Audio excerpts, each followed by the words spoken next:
ଶ୍ରୀ ସାଇ ଟୀକା ଶ୍ରୀ ସାଇ ସच्चରିତ ସଂକ୍ଷିପ୍ତ ସାର। ପଞ୍ଚମ ଅଧ୍ୟାୟ। ଚାନ୍ଦ ପାଟିଲଙ୍କ ଖଚର ହଜିଲା ଫେରନ୍ତା ବାଟର। ମନ ଦୁଃଖରେ ଚାଲିଛନ୍ତି, ପଛରୁ ଫକୀର ଡାକନ୍ତି। ଚିଲମ ସଜାଡ଼ନ୍ତି ସେହି, ପାଖରେ ଅଗ୍ନି ପାଣି ନାହିଁ। ଚିମୁଟା ପିଟିଲେ ଭୂଇଁରେ, ଜଳନ୍ତା ଅଙ୍ଗାର ବାହାରେ। ଲାଠି ପିଟିଲେ ଜଳ ଆସେ, ଆଶ୍ଚର୍ଯ୍ୟେ ଚାନ୍ଦ ପାଖେ ବସେ। କହେ ଖଚର ମୋ ହଜିଲା, ଔରଙ୍ଗା ଯିବା ନ ହୋଇଲା।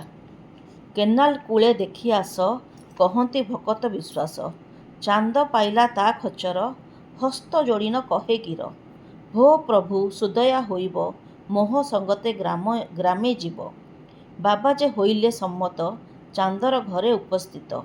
କଟିଲା କେତେ ଦିନ ସେଥି, ଆସଇ ବିଭାଘର ତିଥି। ବରଯାତ୍ରୀଙ୍କ ଗହଣରେ, ବାବା ଆସନ୍ତି ଶିରିଡ଼ିରେ।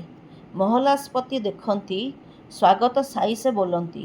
ସେଦିନୁ ସାଇ ନାମ ନେଇ, ମସଜିଦେ ରହିଲେ ଗୋସାଇଁ। ଜାନକୀ ଦାସ ଦେବୀ ଦାସ, ଗଙ୍ଗାଗିରି ଆନଥନାଥ। ସର୍ବସନ୍ଥଙ୍କ ଏକମତ, ହୀରକ ଏଠି ଉପସ୍ଥିତ। ଲେଣ୍ଡି ବଗିଚା ଓ ଚଭାଡ଼ି, ମସଜିଦରୁ ଦିଅନ୍ତି ଧାଡ଼ି। ଦୁଇ ହାତରେ ଦୁଇ କୁମ୍ଭ, ଚାରାରେ ପାଣି ଦିଅନ୍ତି ଦେବ। କ୍ରିଷ୍ଣାଜୀ ଆଲି ବାଗେକର, ଭକ୍ତ ସେ ଅକଳ କୋଟିର। ସପନେ ଆଦେଶ ପାଇଲେ, ଶିରିଡ଼ି ଯା ତୁ ଶୁଣିଲେ। କ୍ରିଷ୍ଣାଜୀ ଦରଶନ କରି, ରହିଲେ ମାସ 6-4। ତିଆରି ବାବାଙ୍କ ପାଦୁକା, ନିମ ଗଛରେ ତଳେ ରଖା। ଶୁଭ ଶ୍ରାବଣ ପୂର୍ଣ୍ଣିମାରେ, ପାଦୁକା ପ୍ରତିଷ୍ଠା ହୋଇଲେ। ମଉଉଦ୍ଦିନ ତାମ୍ବୁଲିଆ, ମଲ୍ଲ ଯୋଦ୍ଧା ସେ ରହୁଥିଲା। ଆହ୍ୱାନ କରିଲା ବାବାଙ୍କୁ, ମଲ୍ଲ ଯୁଦ୍ଧରେ ଜିତିବାକୁ।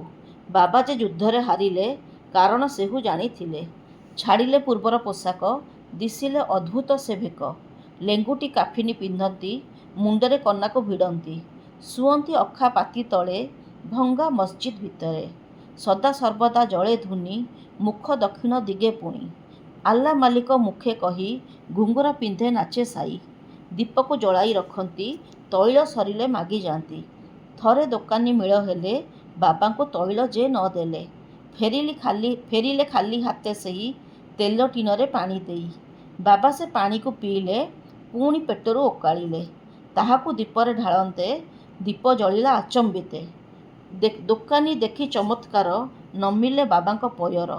ଜୱାର ଅଲି ଯେ ଫକୀର, ବାବାଙ୍କୁ କହେ ଶିଷ୍ୟ ମୋର। ବାବା ଆପତ୍ତି ନ କରନ୍ତି, ଶିଷ୍ୟର ପ୍ରାୟ ଖଟିଥାନ୍ତି। ଜ୍ଞାନୀ ଦେବଦାସୀ ଜାଣିଲେ, ଅଲି ସହିତ ତର୍କ କଲେ। ତର୍କଶାସ୍ତ୍ରରେ ହାରି ଅଲି, ମାଗେ ବାବାଙ୍କ ପାଦ ଧୂଳି। ଅହମିକାର ନାଶ ହେଲା। ପଞ୍ଚମ ଅଧ୍ୟାୟ ସରିଲା।